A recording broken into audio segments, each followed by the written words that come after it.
You would not what? I would not have that as the carrying place for a $24,000 ring. Why not? You know damn why not? There's a lot of stuff. I mean, we just went to a conference in Costa Rica, and essentially on the street. What you do is you go there and it affirms the stuff that you're doing right, Crazy. and it also widens the gap of all the stuff that you're not doing right. A year-long SEO, and I'll throw in. It becomes overwhelming. Where now, like I spent the day, like I'm back in the office today. I didn't even spend the day in the office. I spent the day up in a conference room by myself, working through a lot of different things. And what ends up happening is, especially in like the marketing world, and I talk to a lot of people about this, but when it comes to marketing, we have, you know, like in the remodeling world, the contracting world, you have this battle per se where you have clients that are, you know, well, that's a lot of money, I don't want to deal with all that stuff. Like there's a lot of that stuff that goes on. I also feel in the marketing world, we have this battle, which is the product that we produce and do, it changes 8 times a day, meaning the way that Google picks what they like, what they're going to show, stuff like that, that changes all the time.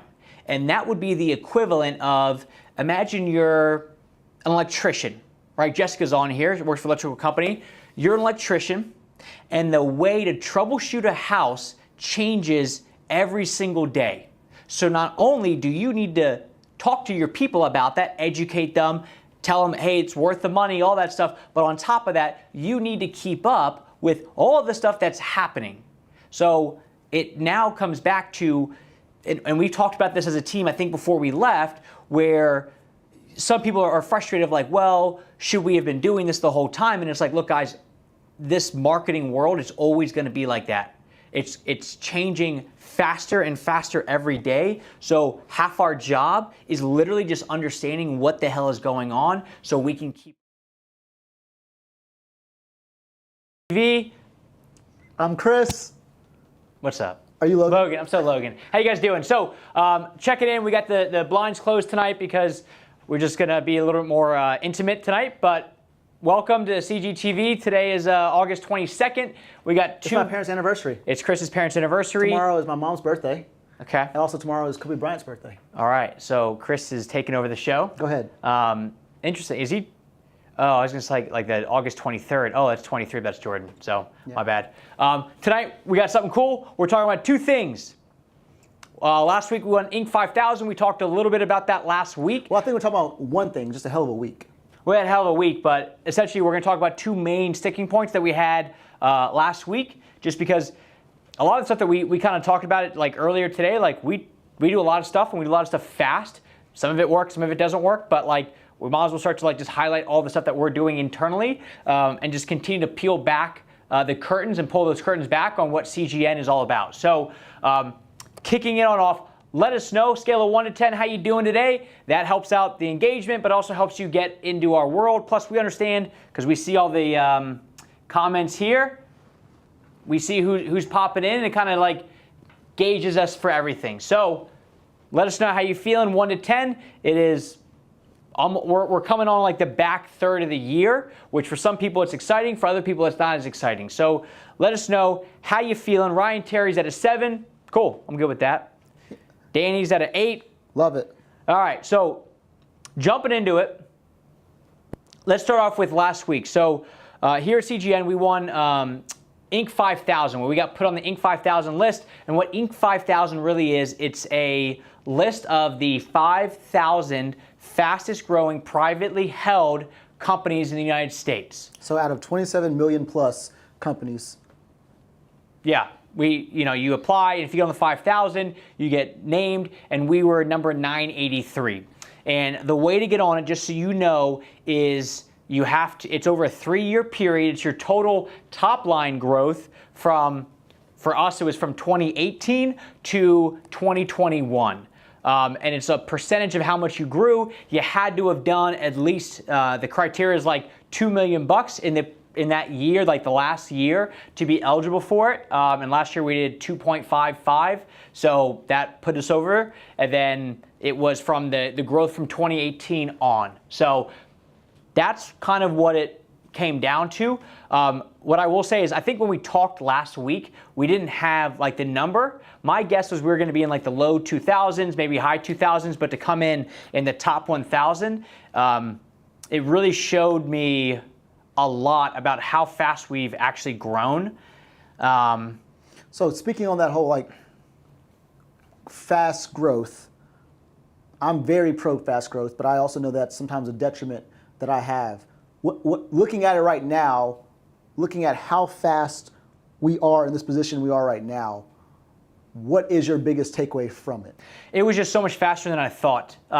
So I was in this mastermind group for a couple years, and they were all about fast growth as well. Well, what ended up happening was their whole thing was they were all about, it was like coaches and consulting and people that created courses, and the way that those companies are set up where if they have a course and Chris buys into a course, what I got to do as the course creator is give you access to the course and you run off to it. That's all it is. So if 10 people buy in one day in the course world, that's 10 minutes of work and you're done. So it's this, you can scale fast. Yeah, you can leverage that over and over and over. Same with like a software like a HubSpot or a CRM where like you can, when you get somebody in, it's easy to pop them in. Yeah, like the more hand-holdy ones are going to actually, have customer service reps and stuff like that. But I was in this mastermind group where it was really focused on these types of people that had unbelievably scalable businesses. And I kind of treated ours in the same boat where I'm like, oh, well, if they can scale, so can we. But I forgot about the fact that we got to then do the work. So what I was doing, though, was I was comparing myself to people in that group where I'm watching, especially this one guy. His name was Ulrich, and he runs a YouTube training program. And essentially what you do is you buy in, it's a course, and he teaches you how to run ads on YouTube for your business. And I watched him, and because he would report into this group, private group, once a month what his total, or every single month, what his revenue was for that month. And every single month, it almost like, it took off by like, I'm seeing like month one of like May 2019 is like, or 20, whatever it was, he did 100 grand in the month. And then fast forward a year, which is when I joined, he was at like 600 grand a month. And I'm like, oh my God, this guy went from like 100K a month to 600K. If he can do it, we can do it as well. Maybe not that as fast, but we can just essentially be pushing on that same trajectory as a whole. So I would like kind of compare myself to him, which in one sense is good to be around people that I'm going to get better at basketball is going to go way up, versus if I'm not, then it's not going to increase that same way. Shout out to Travis Forsman, So with this guy, Ulrich, I'm like watching him. Well, turns out he hit number 60 on the list this year. He hit 87 last year, 60 this year. So his growth is like top 60 in the country. And I didn't know that. I thought what he was doing was the standard. It was normal. It was normal of like, oh, you come into this group, that's how it is. Now I realize that's not the norm, right? So the plus side was I surrounded myself with people that were doing the right things. Now the downside of it was I used my business model and compared it to his business model and said, well, if he can grow at this rate, so can I. And it's the same thing that I see a lot of contractors do where they say, well, I spend $10 on Facebook and I run an ad and I get a bunch, enough leads that fills up my calendar for 6 months. And then I have all these other contractors that post, well, how are you doing it? I should do the same thing and stuff like that. And I'm like, look, this person is severely undercharging what they're doing, and they're also doing drywall repair. You are a very expensive home builder. It's not the same. So I didn't take my own advice, and I looked at his business model and said, oh, we could do the same thing in the same speed, or maybe even half the speed, but I forgot about the fact that he's got a model that's very different. So that was the plus side of it, but that was also the downside of watching how someone else does it. I learned a lot during the whole process. So that was cool, and I'll probably end up writing down like some of the lessons that I've learned by going through and growing this fast.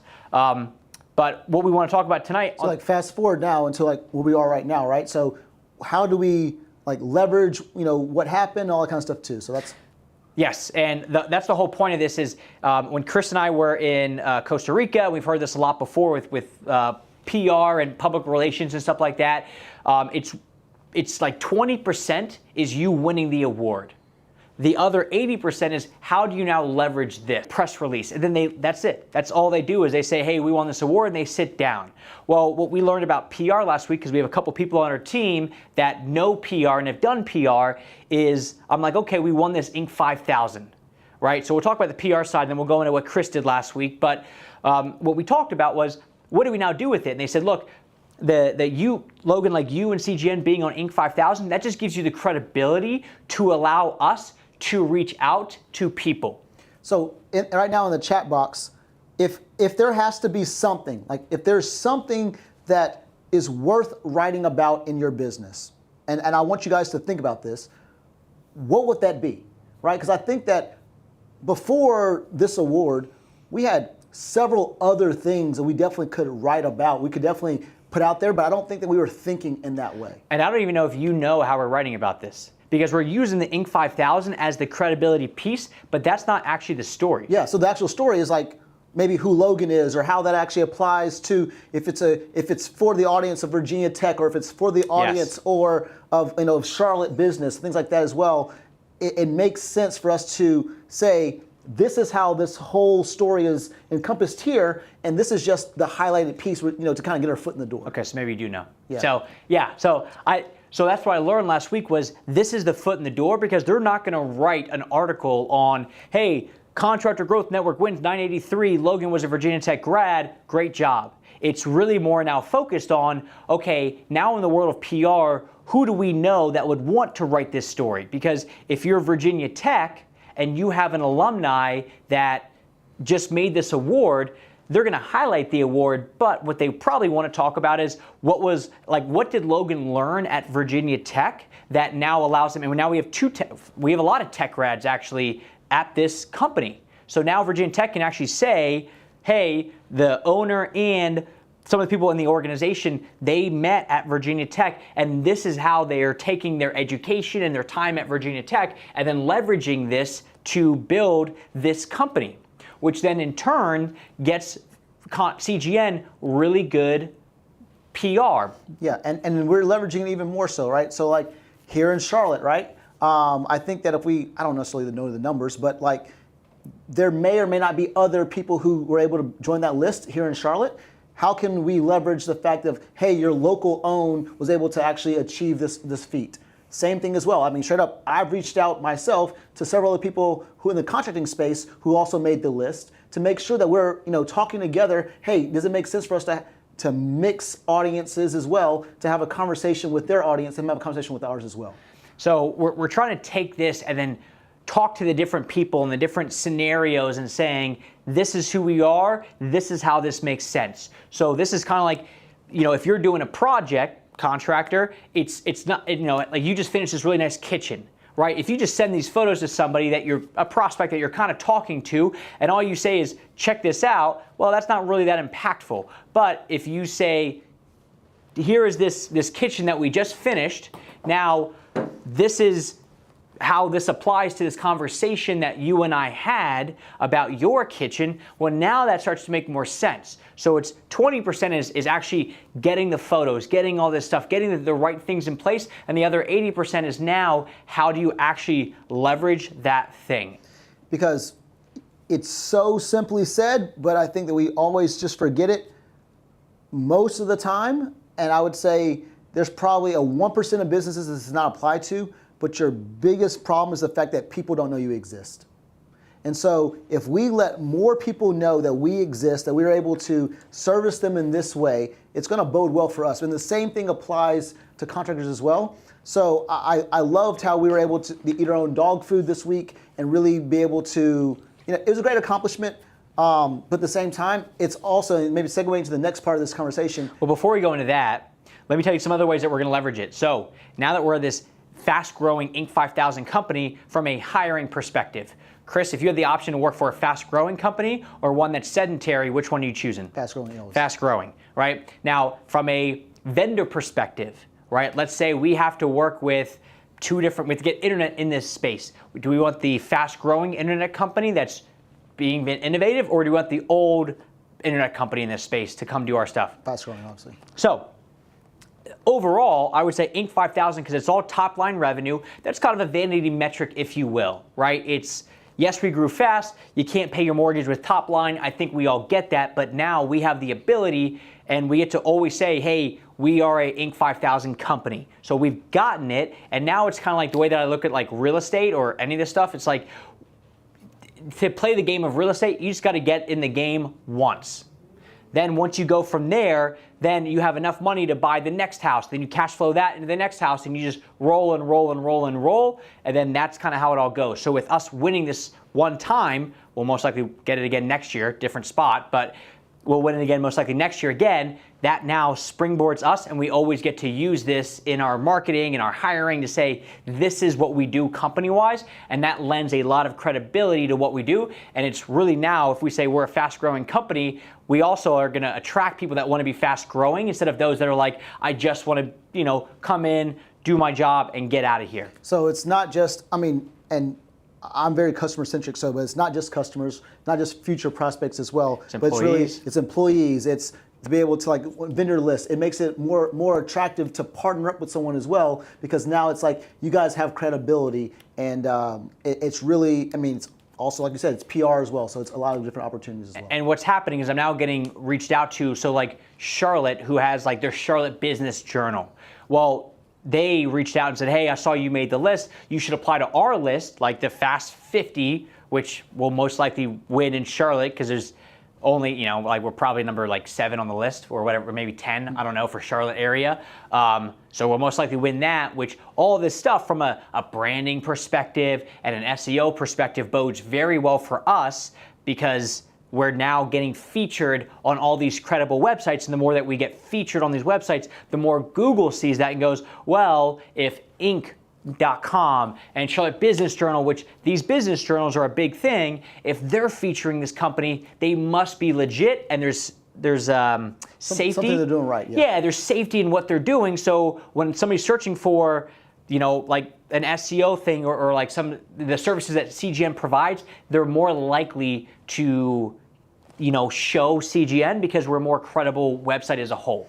And just being fully transparent, I don't know the exact number, but like from like a was it visibility or like strength standpoint, our own website goes up like 8 points just by having, it's like a scale of 1 to 100, right? Yeah, so every website's got like, depending on what software you use, like a strength of your domain. And the benefit of that is when, let's say Premier Ponds, which has a very strong website domain, when they put a new blog out there, Google goes, you know what? They're good enough. We're going to rank this thing pretty fast. But a brand new company that doesn't have any strength in their domain, and we're saying domain name like your website name, that's going to be a lot slower because Google doesn't know if they can trust you. And this builds and builds and builds. And essentially what happened last week is I think we went up by 7 points, which it's like a sliding scale where, to go from like 90 to 95 is like the difference of like ESPN to probably like Facebook. Yeah. So it's like it's a really big thing. It doesn't take much to go from a 1 to a 3,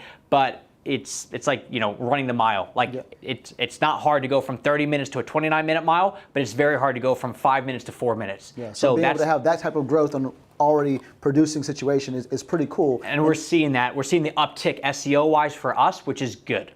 So the more that we get other people to feature us, the more likely it is that that's going to continue to rise, which now means any article that we put out, we will have a greater chance of that getting found by Google. And we've just essentially shrunk the amount of time it's going to take for our SEO to like continue to build because of this notoriety. So all in all, so far, getting listed on this thing has been very beneficial for us because we're now taking this story and then being able to go out to, it's like our excuse to reach out to people. It's kind of like whenever like a new YouTube video comes out, Chris uses that as an excuse to get back in front of past customers or prospects to say, check this out. This kind of reminds me of our conversation that we had, and it goes on from there. But he also last week took it and leveraged it in a different way.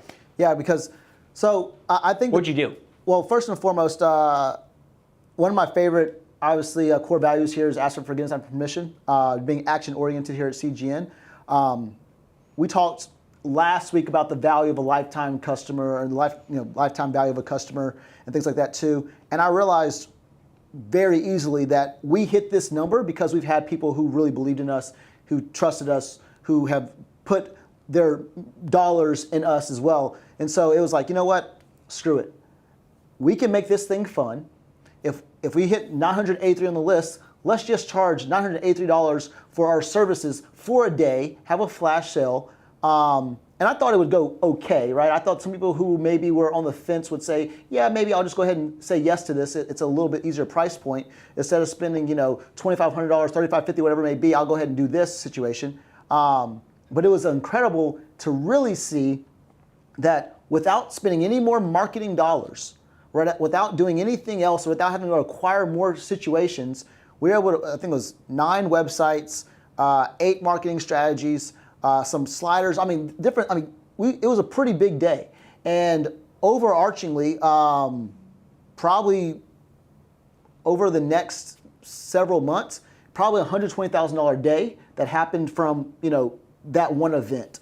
And it was cool to really just take care of the customer. That's what it felt like. But it was also really cool to just see how many people are in our world who are already engaged, who are ready and wanting to buy. They just need an excuse to do it.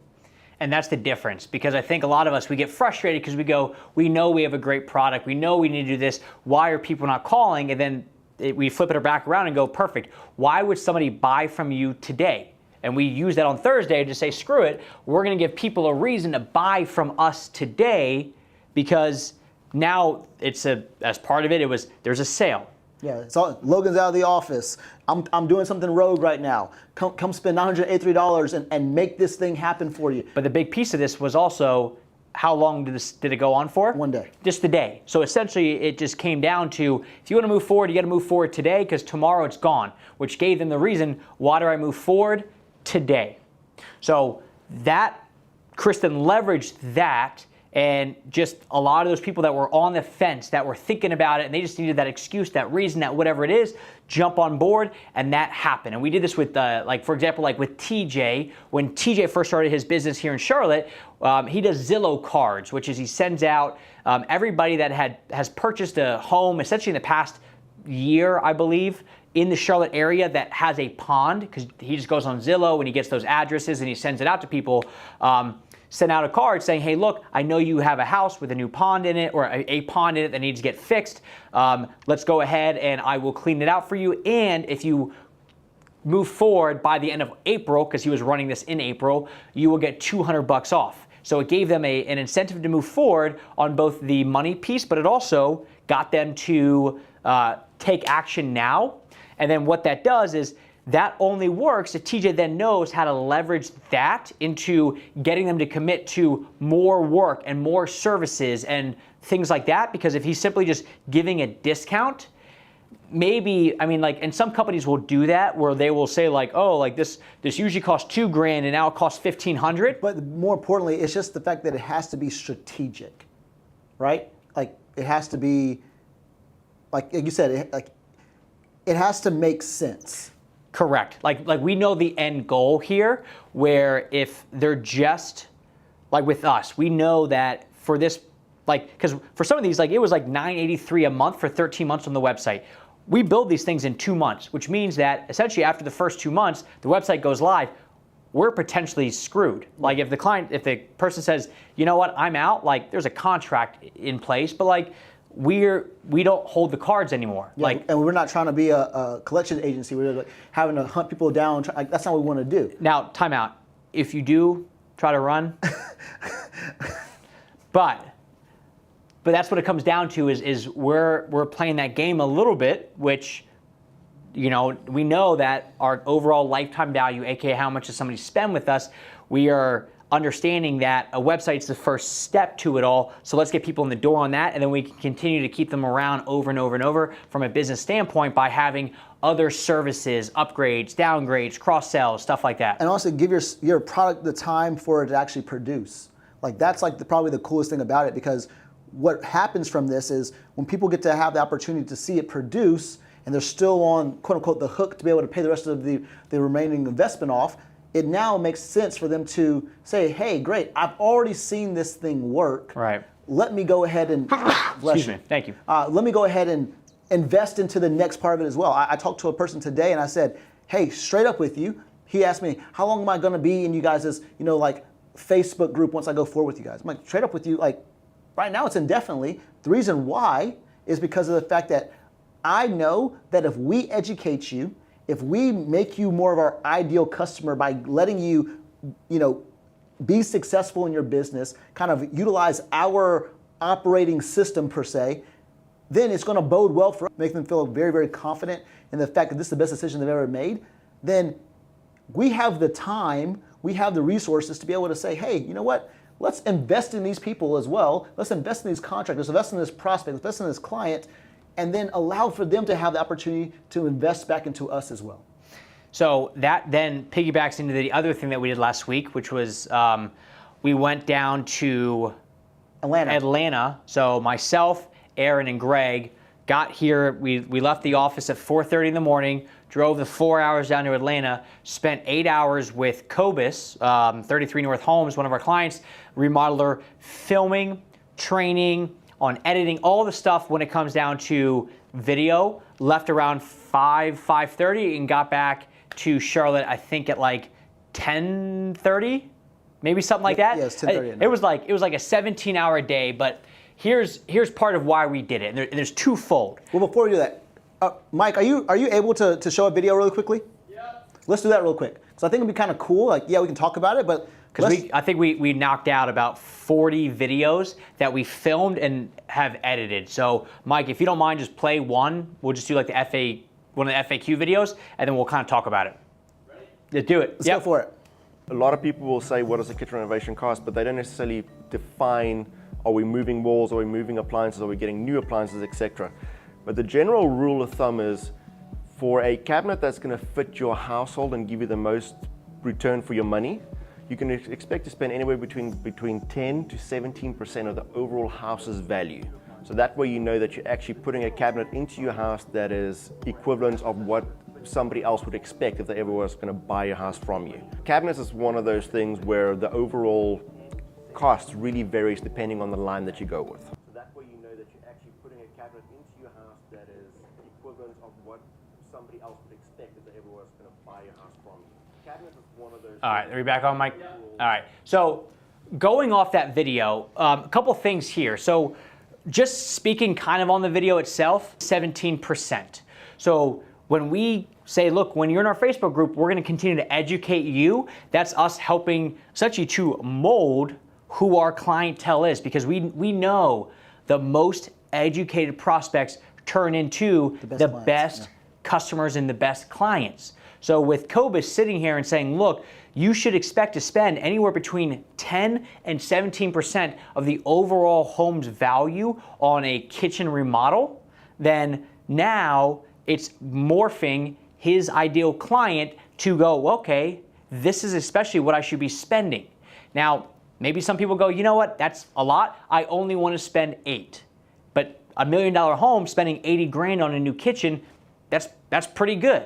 I mean, like, that's what you want. I think for the house that I moved into, they just had the kitchen remodeled. I think they spent about 11% on it. So that's actually like right on par with all of it. But Cobus is educating his clientele to say, this is what you should be spending. So now they're more likely to move forward with that, because he also, in some of the other videos, and I don't know if he talks about it in that, but he talks about the recoup costs. So if you spend 100 grand, the average recoup is going to be between 60 and 65%, so that's your overall home's value is going to increase by $60,000 to $65,000. So you're really spending 35 to 40 grand on a kitchen that you get to now enjoy for a long time, because it's increasing your overall home's value at the end of it. So you're actually it's not really 100 grand. Yes, it is, but it's not really, because you will get that money back. Unlike with a car, where you spend 50 grand on a car, in 5 years, the car is now worth 20 grand and it just goes down. But with this stuff, it makes it go up.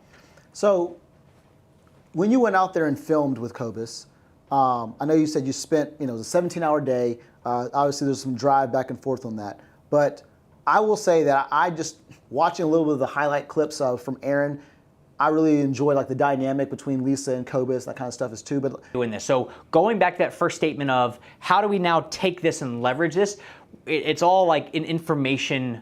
Like, how do we take data and take numbers and take understanding of stuff and then apply it to the business. Because I think a lot of us business owners, we say, I'm a numbers person. I go by the data.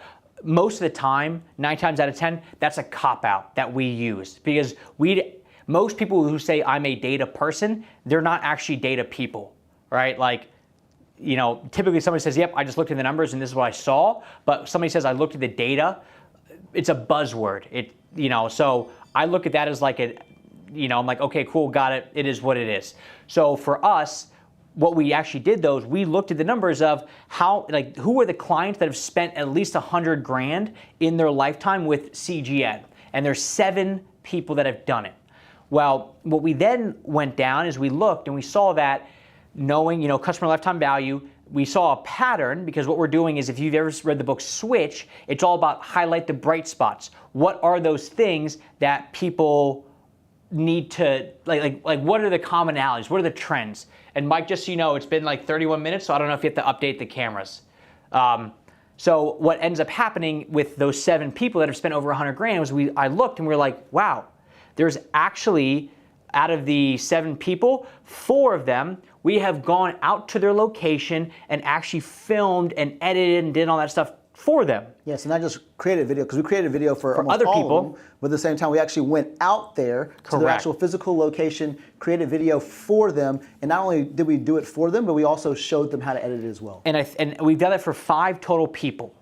And out of those 5 total people, 4 of them were on that list. So we're like, okay, so if we want to increase CGN's lifetime value, we probably need to go out and do this video stuff with them. Well, we also compared those 4 people that we did out in video. We looked at their results from an overall S. So we're seeing, okay, we know that if we go out to their location and we get them to have buy-in, we get them to film, and we do the filming for them, and we edit it for them, and we train them on this stuff, not only is it going to benefit CGN because it's going to help us out, but it's going to benefit them as well, which is the main thing. At a faster pace. At a much faster pace, because they're A, getting bought in, B, Google loves this stuff, C, their clients love this stuff. So we now have the answers to the test, which is go out there, do the filming, get them bought in, teach them how to do it, and that will help them out. And the more that they are helping themselves and they're getting, clients and leads and sales and stuff, the longer they're going to stay with CGN, which helps us out. So that's kind of why we're on this kick of doing video, because it's not just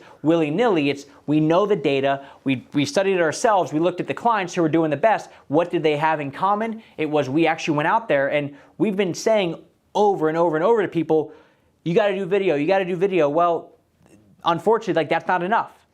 Yeah, and so yes, it affects us in a positive way, it affects the client in a positive way too, but overall experience-wise too. If their customers are consistently getting videos from Cobus or whoever it may be, about was that a kitchen? That was a kitchen renovation cost. Yeah, so a kitchen renovation cost video, right? If it was able to educate people, that's a great opportunity to put that on the website. Great opportunity to put that on social media. Great opportunity to have this on a YouTube video. Great opportunity for him to send over to people, after having a phone call as well. So he's going to be able to educate his customer at a totally different clef than he was previously. Additionally, look at how professional he now looks too, because he's actually taken that time to actually sit here and answer the questions that people want to have answered as well. So, if Cobus is answering this question for people in Atlanta, and there may be several other clients that are or several other contractors in Atlanta as well, he's going to be able to have a leg up over them as well. So it's like the gift that keeps on giving when it comes to this whole video idea. And then also, right now, if you're watching this on video. If you're listening to it, you're consuming it, audibly. But whatever it may be, we love to consume content, and so do your customers. And so if we are not doing the things that we know should be getting done, right now, I don't know the exact number, but if you had to guess right now, what percentage of contractor websites are leaning heavily with video? None. I mean, the percentage would be so small. I mean, even with us, we've just not pushed it enough, because now that we look at it all, our big thing was look, if you get us video, we'll put it up there. Trust us, we got you covered. But it was the the method, the way that we were going about it was ineffective because somebody needed to be so bought in on these videos themselves, and it can't just be like a willy-nilly one that's like, because we've had this in the past where we've told clients like, hey, can you get us videos for the blogs? Because we use these on the blogs as well. And again, if you look up like Benjamin Moore versus Sherwin-Williams on Google, like I think Trimble's number 2. And a big part of that was because he's got a video on his blog, so Google likes that. But we would have people that would send us like, hey, you told me to get you a video, here's a video. And we're like, well, this is you having your team practice CPR.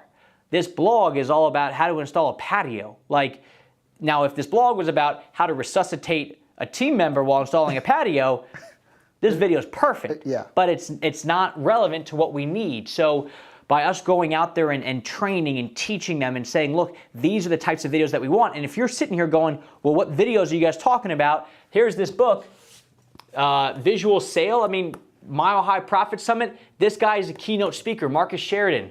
We've seen him a lot. I mean, Chris has this book signed by Marcus Sheridan, right? So the stuff works, and that lays out, essentially, what I love about this book is, I think it's like 6 or 7 total videos. The rest of the book is how to leverage it. It's not, here's the 95 videos that we need. We have 40 videos from Cobus because essentially it's an about a shot list of exactly what we needed too. But it's more so like, it's an about the company video. It's each of the employee intros, so Cobus, Lisa, and then their project manager, so Cobus, his wife, and their project manager, and then it's their process of working together. We also got a cool project profile, but then all the other ones are going to be FAQ videos that are short, to the point, sweet like that. So now it's all about how to leverage it. So going down there, what we realized was, okay, we need to get them bought in. And then we actually sat there with Cobus and said, we want to watch you edit some of this stuff. Well, who wants to edit it? Well, Cobus, we got to get this thing, you got to learn how to just the basics of editing, because if you can just, and we sat over his shoulder, click this, do that, do that. And even if he says, screw it, I'm not going to edit this stuff, and he says, I just got to hire a videographer to do this for me, that's fine. But now he knows what videos to shoot because he sees what's needed on the end side of things to actually produce this video. So he sees the full picture. He's done it with his hands a little bit, so now he's more likely to get the right footage that's needed, whether he edits it or somebody else is, but he's actually the one that, like, imagine like you're trying to build a house. Well, if you're only ordering the supplies and then you're done, like all the material, and then you leave and you never actually see the house get built, how do you know how accurate you were, and vice versa? If you're only getting what you got and then having to make do on building a house with maybe not enough material, well, there's a disconnect. But if you actually order the material and then you finish building the house, well, now on the next one, you know, I ordered too little of this one material, let me get more. And so right now, if you're in the comments right now, I know that there's a lot of value in having, like, most people don't know what to take a video of, maybe things like that as well. Just write video in the comments right now, and we'll figure something out for you. Like even like a shot list or something like that. Well, we have a lot. I mean, we have a lot of video stuff. We have a lot of stuff of like, what are the 4 videos that you should be producing? We have what's the actual scripts that you should be saying. We have camera equipment lists. I mean, we're a video company. I mean, you see this right now. So like this stuff is only getting bigger. It's not going away. So you might as well embrace it. So if you say video, we'll send you over like the resources that we have. I mean, I even wrote out like a whole, like, these are the videos that you should be shooting. This is how you do it. This is what you want to focus on. This is how you can leverage it. Like that's already all written out. We can get that over to you. So, and I love the fact that when we go out there, it's not just a, hey, let's go out there, let's shoot this stuff and let's go back home and figure it out. Training. It's the training aspect of it all. Because like when I think back to like, talk about Todd Tribble's situation where he's like, gotcha, I need to know how to actually edit these things as well. Thinking about like what Mark's doing over at Premiere right now, like he's actually able to produce those amazing videos as well. So like it is cool to see the buy-in from the client when it comes to, yes, I'm willing to have you in my space. I know with Ethan, I think it's part of their crew took some time off, but I think Cobus did as well. They took a full day off to be able to shoot these videos, which is kind of showing their buy-in to actually getting this done. But then not only that, like being able to create video down the road for themselves is pretty impactful. Because what we do as business owners is we take all the burden ourselves. Well, if I'm going to do video for the team, I got to get bought in first, then I got to do the video and stuff. Or, which is, the right way to go about it at first, because for me, if I'm not bought into something and I'm trying to get the rest of the team bought in, it's going to be hard. So what we ended up doing with the video side of things was Cobus sat down, and at first we had 4 different total services that we did all the FAQ videos for: kitchens, bathrooms, whole homes, and then basements. Well, the first 2, I did all the interview questions for him. We had a list of the top 10 questions, and I just asked him all the questions, interview style, nice and easy. Well, then the third one, Greg, I need you to now, because Greg came with us, I need you to do the interviewing, because at some point, maybe I don't want to go to every single one of these. I got something I got to go to. If it's always on Logan to... Didn't you go on Audrey's birthday? The day after. The day after. Yeah, that's why we left at 4:30, because the night before was Audrey's birthday and I couldn't leave. Yeah, that makes sense. But love you, Audrey. But I appreciate that. So I had Greg do it, because now if I'm always going to do it, then it's always going to be reliant on me. And what if Logan gets hit by a bus?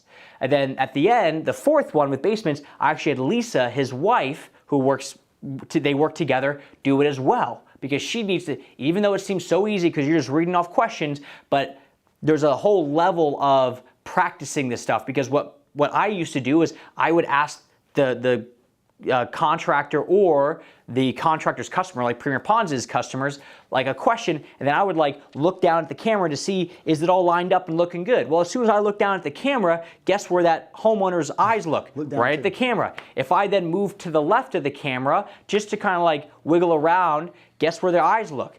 Over to me. So it takes practice, literally asking a question and just standing still and looking directly at the person, because for some of these questions, like FAQ style, you don't want them looking directly at the camera. You can, but it's usually easier to have them look directly at you, because then they're more comfortable. Now, Cobus freaking nailed it, because that dude, I don't know how, he does Facebook Lives, but we were watching it, I'm like, damn, I hope everybody's this smooth, because we were just banging out video after video after video, and he was looking right at the camera, which works. But if I see that, I'm like, cool. Now you get to look at the camera for all of them. Are you good with that? And he was good with that. But then my role was to ask a question and then stand still, because as soon as I move anything, he's going to look away from the camera up at me.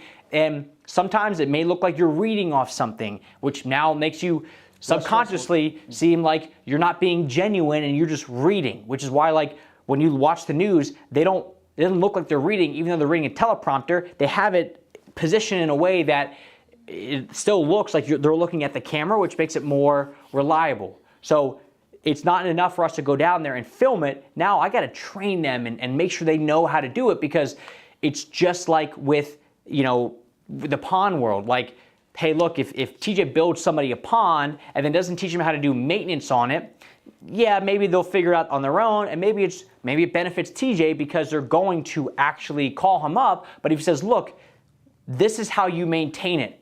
Just a heads up, if you want us to do it for you, just, we can get signed up and get you on the schedule, make it nice and easy. But it's the idea that it's let me teach you how to do it so they understand what's involved, because then they're going to realize when it comes to cleaning a pond, this is not a 5-minute ordeal. This isn't, for TJ, him and somebody else, it's going to take him a half a day, and he's got all the equipment, and he does this all the time. It's going to take a homeowner a lot more money to go out and buy all this stuff to clean it over the course of probably 2 days, figuring it all out. But now they know what goes into it, and TJ can say, I'll just do it for you if you just want to hire me.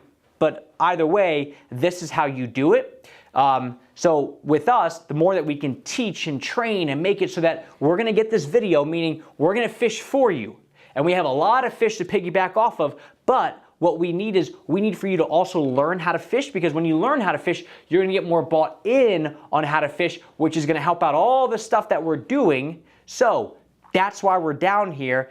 And I even said it to them. I said, look, we drove down here at 4:30, and I'm letting you know that we left at 4:30 because I want you to feel and understand the impact being down here with people on my team the day after my wife's birthday, to prove to you this is so freaking important for your business that I am down here.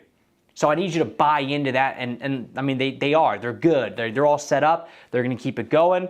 But that's what it really comes down to, is if it's a big deal to us and we make it a big deal to them, then it will be a big deal to them. If you're a contractor and you're going above and beyond for stuff and you don't ever say anything for them, most likely the customer is not going to know that you're doing it and you don't get credit for it. So if I just said, hey, yeah, Cobus, Lisa, we're down here for the day, just filming, cool, see you guys, it's not that big of a deal. But if we said, look, this is a 17-hour day, we're doing this, we're gonna be filming all this stuff, we're gonna be teaching you all this stuff, we can't stress enough how impactful this is gonna be, well now they're way more bought in.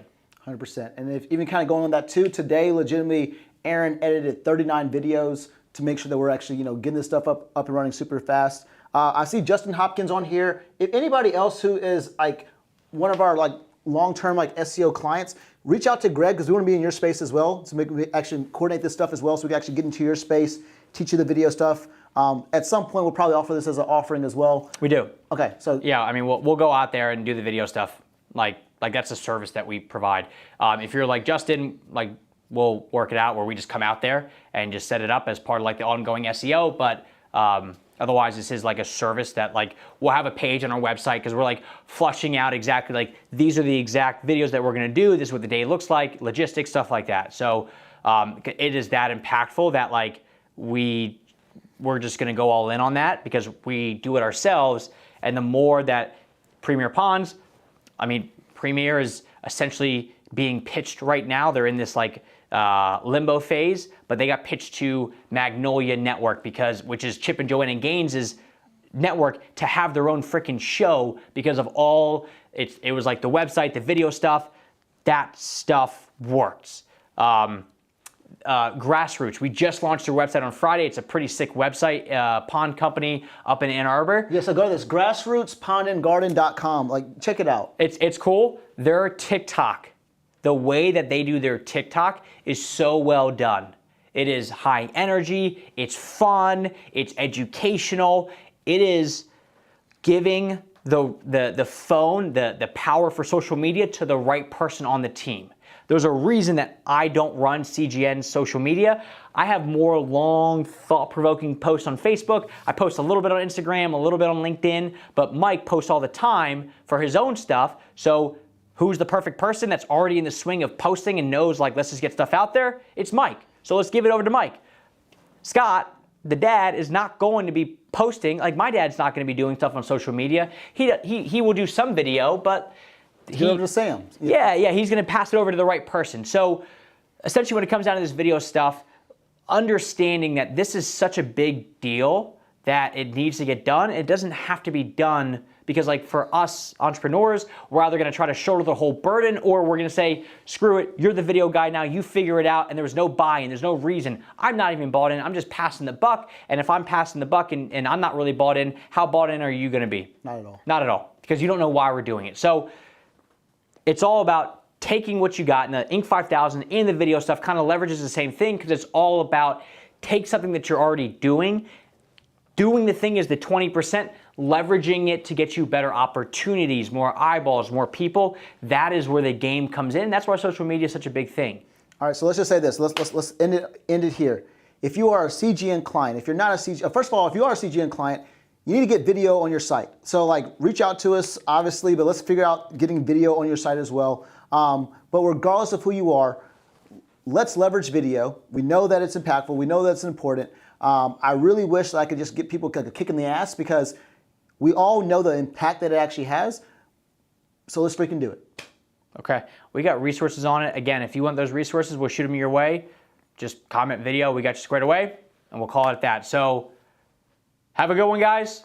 20-80, take the 20% that you've done, leverage it to the 80% of people, but that's where the whole game of business comes in. All right, see you guys. Have a great day. See ya.